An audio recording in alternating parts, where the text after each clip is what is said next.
This week on the Computer Chronicles, a hands-on demo of Windows 95. A visit to the Win95 launch with Bill Gates and Jay Leno.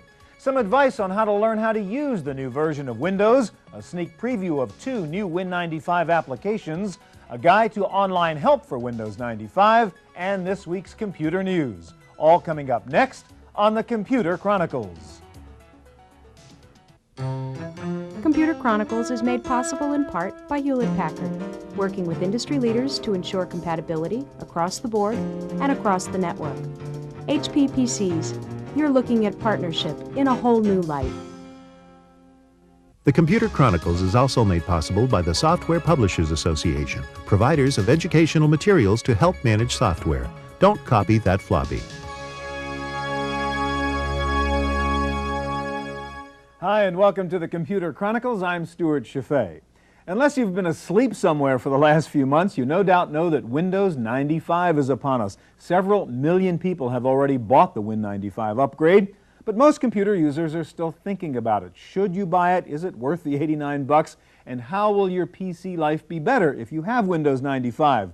These are the questions we'll try to answer for you today. First of all, let's take a look at some of the features of Windows 95, and for that we brought in an expert, Joe Fabris of Microsoft. Welcome, Joe. Hi, Stuart. All right, here's Win95, and obviously, first of all, it looks different. I don't see my usual program manager, my little windows. Tell me what's going on here. Well, we combined the program manager and the file manager into a single uniform desktop, and that's what we see here, where I've got an icon representing my computer and all its peripherals, network connection, and other folders and icons that I can add as I customize it. All right, so the big thing is bottom left, the Start button, which is kind of intuitive. I want to start doing something, so I click on Start, and show me how I launch a program in Win95. Sure. If you click on the Start button, you'll find there is an icon called the Programs over here.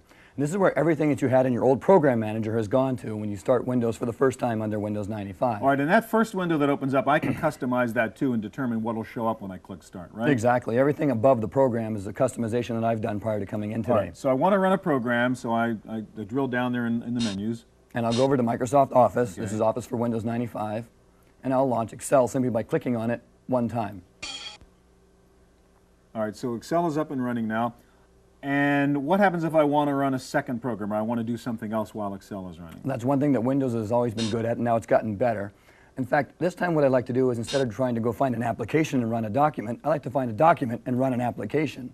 So I'll go over here to the Documents menu on the Start button, which keeps track of the last 15 or so applications that you ran. And so it keeps track of the last 15 things I did regardless of what application it was, not just in Excel or not just in Word. Right, and it doesn't matter whether it was on your machine or on a network drive, it'll go and find it. So I'll click you want on to this open one. that memo. Right. So now that's going to go find Word, launch Word, and then get the document and open it together. All right, now I've got both things running. If I want to go back to Excel and click on Excel, Word disappears. Now that's a problem you fixed basically from the old Windows, right? Our usability lab showed that when people would go click on something like Excel here, Word would vanish from the screen and they had no idea where it went. Is it up and running, and should I open it again? Exactly. Yeah. That's why we've added at the bottom of the screen something called the taskbar, which keeps track of all the applications you have running. So if I can go back to Word now by clicking on it on the taskbar. Okay, let's talk about file management now and how I do things like copy files and move files in Win95. Okay, I'll go back to the Start button and I'll click on my computer. And now we'll get that view I said of all my peripherals. And here we see I have a floppy drive and my hard drive. And let's move some files from the floppy drive. So I'll double click here and I'll just choose all of these items. And I'm going to drag them over to my hard disk. So you can just drag and drop and do it that way. And I use the second mouse button on Windows, and here I have some options. I can move them, I can copy them, or I can create a shortcut. And a shortcut would leave the original files where they were, but just put an icon there so I could go to a place where I often go for a shortcut, launch the application, and it could be on a network drive somewhere else, or it could be on a floppy drive. But that's what a shortcut does. I'll just do a quick copy over there. Okay. Now there's another thing when I go in the store looking for Windows 95 called Microsoft Plus. What does Plus add to Win95? Okay, well you saw when we started how I had that nice Windows background with my icons looking a certain way. The Plus has a lot of things, and I'm going to focus on the fun things.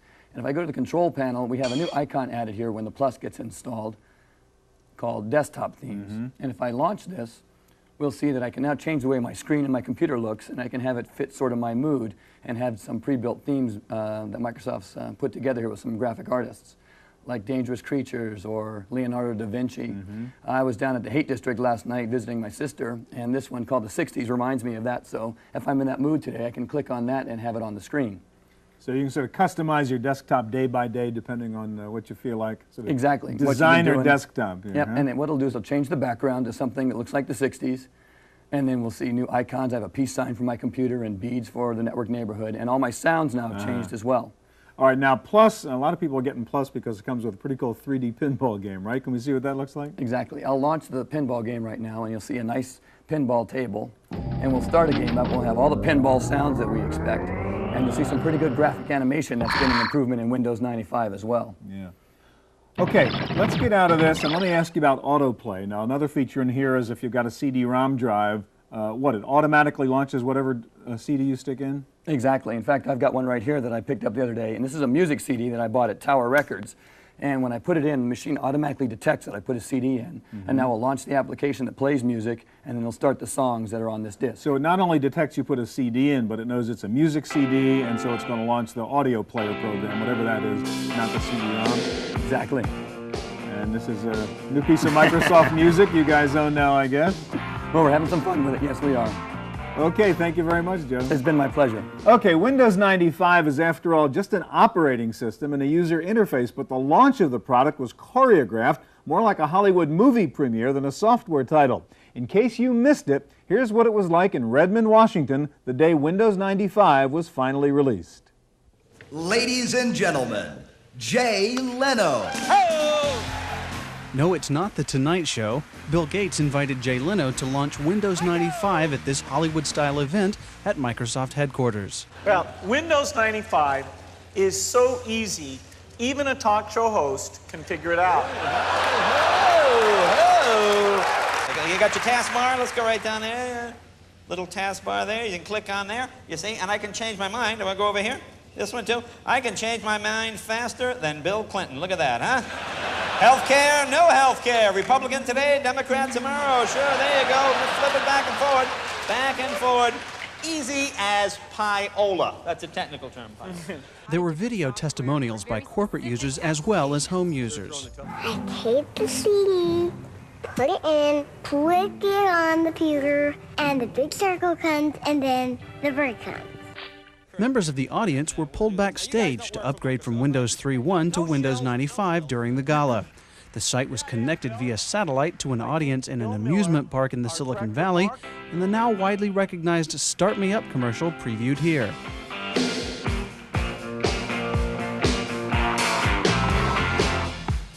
The big screen came down to reveal the development team. The audience made its way past them to the circus tents filled with more than 300 applications developed for Windows 95. For the Computer Chronicles, I'm Giles Bateman.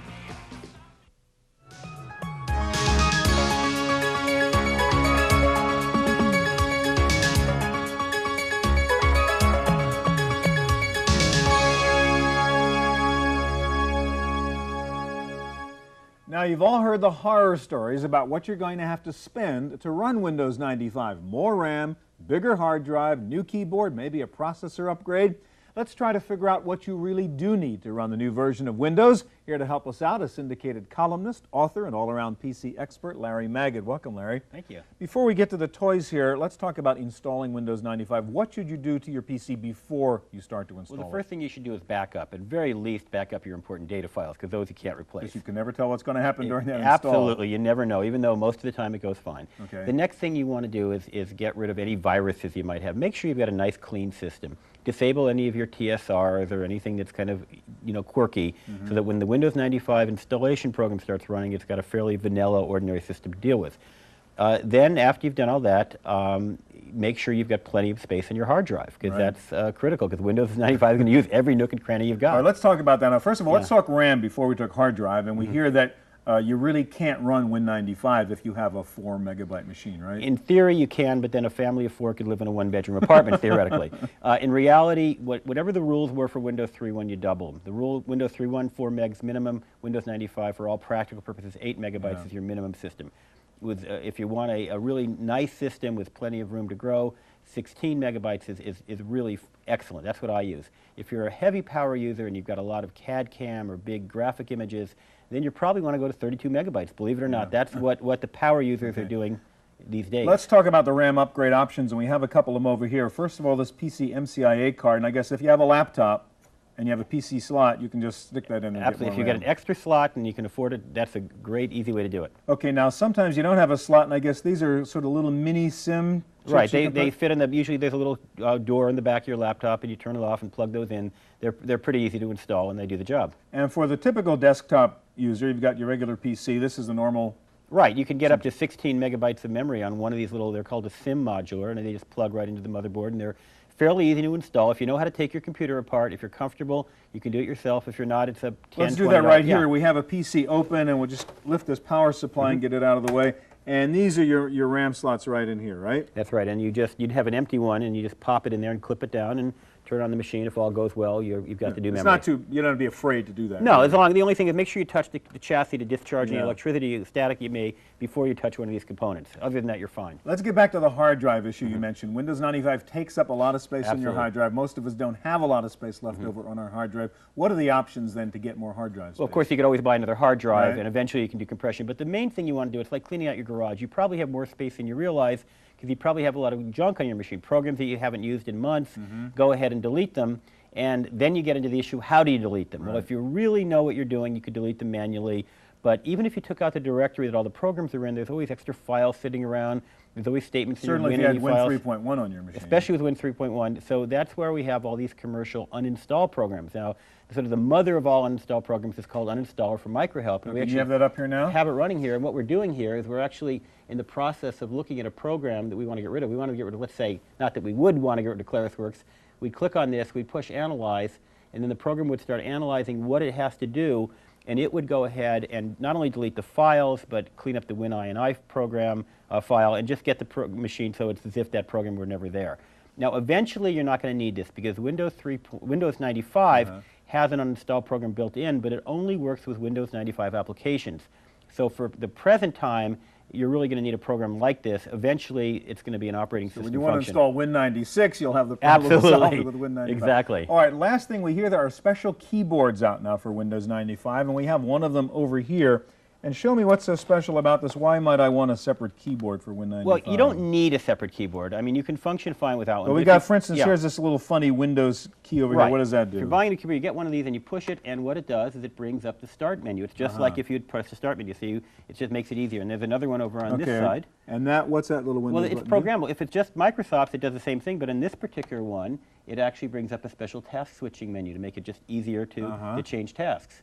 And then we have another one here, which is the same as pushing the right mouse button, which, well, here we go. It brought up another little window, just as if you'd push the right mouse Okay, so I mean, it's not essential, but it makes it easier maybe. Makes it easier. If you're buying a new keyboard, it's something to look for. Right. All right, Larry, thank you very much. My pleasure.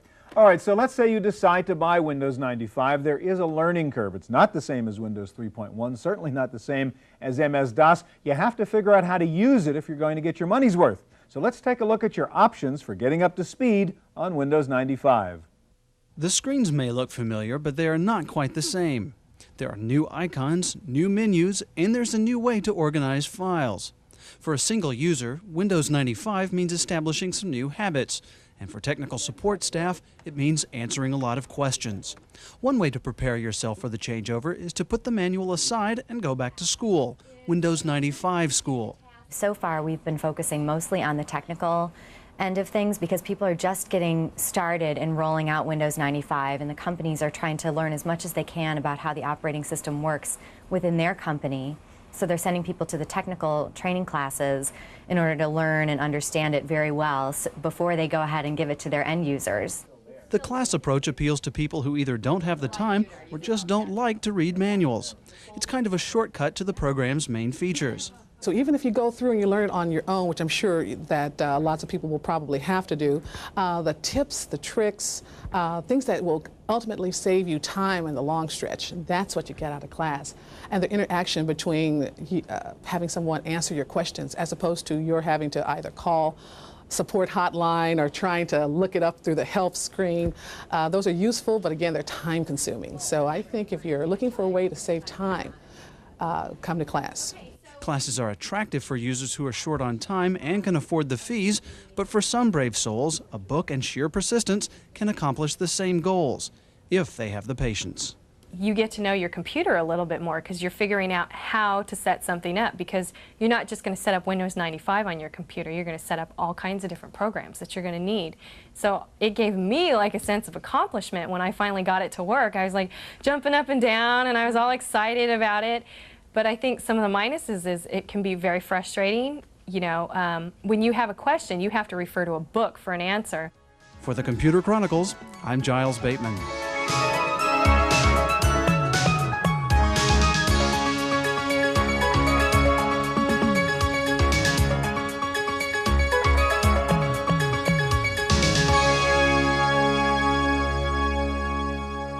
Now, the bottom line with any operating system is what can you do with it? How will it make your applications run better? Just about every software maker is busy cranking out new Win95 versions of their programs, so you can take advantage of the extra juice in Windows 95.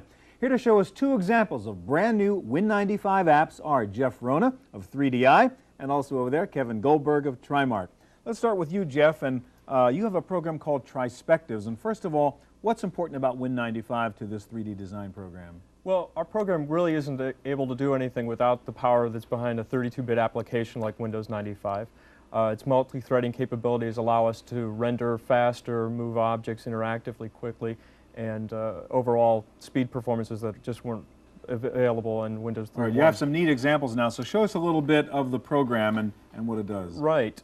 We can actually create 3D models interactively. And with the power of 32-bit application, we can continue moving those. We have a 3D page that we've developed, and on this 3D page we can actually go back in and show you some of the features where we have in our graphics package. We can do animation and room design, layout, graphics capabilities that you'd find in other packages. Here we'll show you our drag and drop animation. We'll ship the product with over 1,000 IntelliShape 3D models, which are like intelligent clip art. We simply drag out of a catalog and the model is created instantly and put into the scene. So that's 3D clip art. We call it IntelliShapes.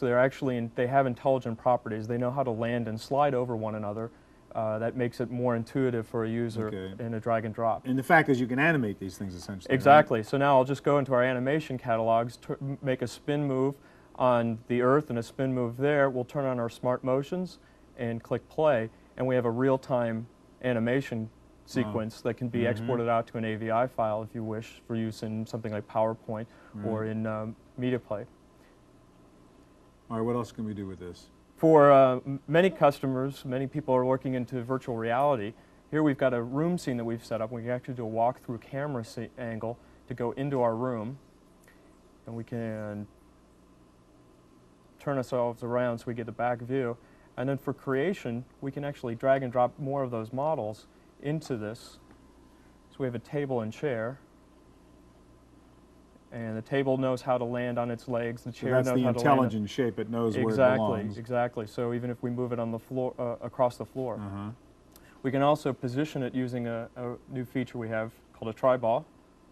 And here we'll just move the center, and with just a simple mouse click, we can actually replicate this 3 times and create scenes very quickly. Again, something you wouldn't really be able to do in a non-32-bit application. Now we can save that scene out actually as a VRML file or a Visual Basic Text file for the models, AVI files, JPEG, and the rest of the Trispectives 3D design with Win95. Yes. Thanks a lot. Thank you. All right, let's see what Windows 95 does for a game now. And I'll interrupt Kevin in the middle of playing The Hive.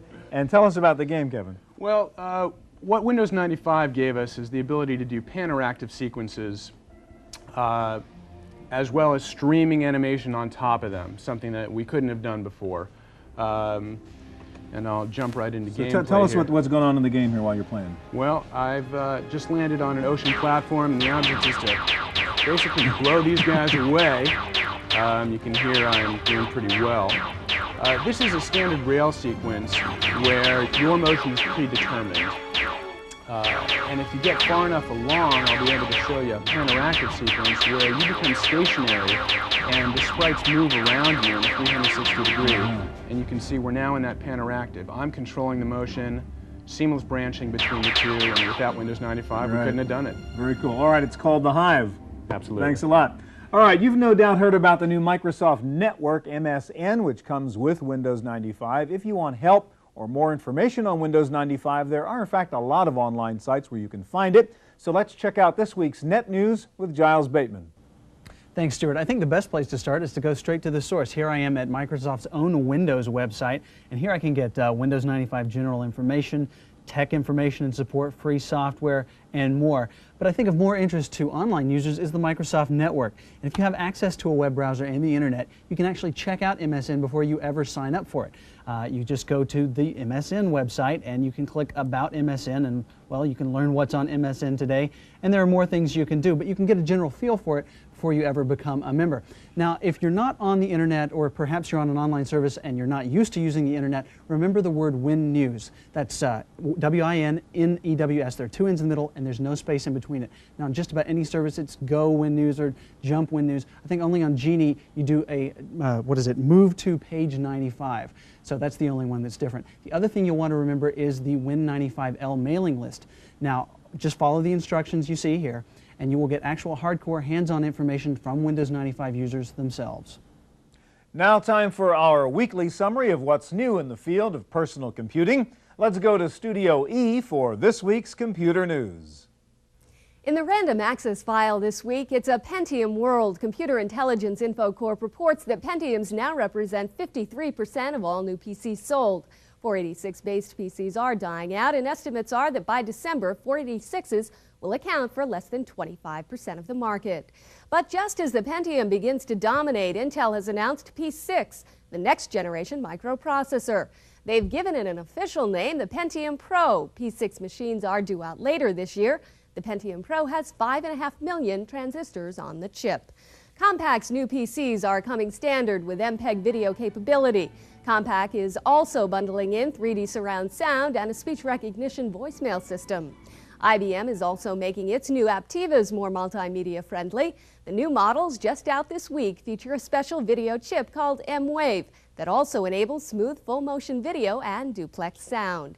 If you're looking for a Mac clone, Power Computing has announced its first retail deal for the Power 100, one of the first officially licensed Mac compatibles. They'll be on sale at Computer City stores around the country. In the fast-changing world of the Internet, domain names are no longer free.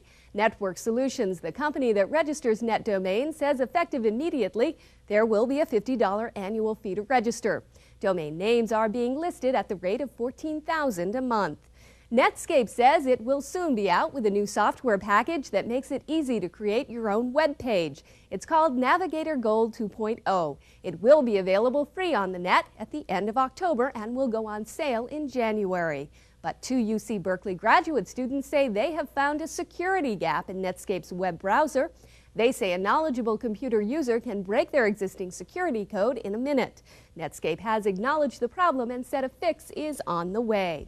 If you're trying to find a new CD-ROM title and don't know where to look, check out the new CD-ROM database on CompuServe. The new section called CD-ROM Base Online lists nearly 10,000 current CD-ROM titles, including description, price, and publisher. You may be using a Microsoft mouse or a Microsoft keyboard, but now Gates & Company are getting into the joystick business. MS has announced a new joystick optimized for Windows 95. It features 8 buttons and new digital optical technology for faster response time. It's called the Sidewinder 3D Pro, and it sells for under $60. And finally, if you're really a geek, check this out, website morsepr.com. It will let you follow brick by brick the construction of Bill Gates' new $50 million mansion. The website features aerial views of the 40,000 square foot home and detailed shots of various parts of the house, like the 50-car garage and the underwater pool stereo system. The page was put up by the Morse McFadden PR company. Well, that's it for this week's computer news. Stewart? Before we wrap things up, let me tell you about one terrific program I found. If you like computer games and you've always wanted to write your own games, but you don't have time to become a C++ programmer, there is a great package out called Click and Play from an English company named Europress. This is a brilliant, object-oriented, point-and-click programming tool for game makers. It comes with 10 games written in the click-and-play language, and you can go inside and see exactly how the games work, and you can modify them to suit your tastes. This is one of the neatest software packages I have come across in a long time. Click and Play runs under Windows. It sells for about $50, and it's distributed by Maxis. That's it for this week's Computer Chronicles. We'll be back here next week with another half hour of the latest in personal computer technology. I'm Stewart Cheifet. We'll see you here next time. Computer Chronicles is made possible in part by Hewlett Packard, developing technology that lets you manage your PC from anywhere on the network, anywhere in the world. HP PCs, you're taking a close look at remote management. The Computer Chronicles is also made possible by the Software Publishers Association, providers of educational materials to help manage software. Don't copy that floppy. Videotape copies of all Computer Chronicle shows are available for $32.50. Please order by show number and topic. And for more detailed information about the series, guests, and products featured, you can also order a subscription to the Cheifet Letter. In each issue, Stewart provides his unique insights and thoughts about the fast-changing world of personal technology. Videotapes and the Cheifet Letter can be ordered by calling 1-800-800-9520 or by writing us at the Computer Chronicles.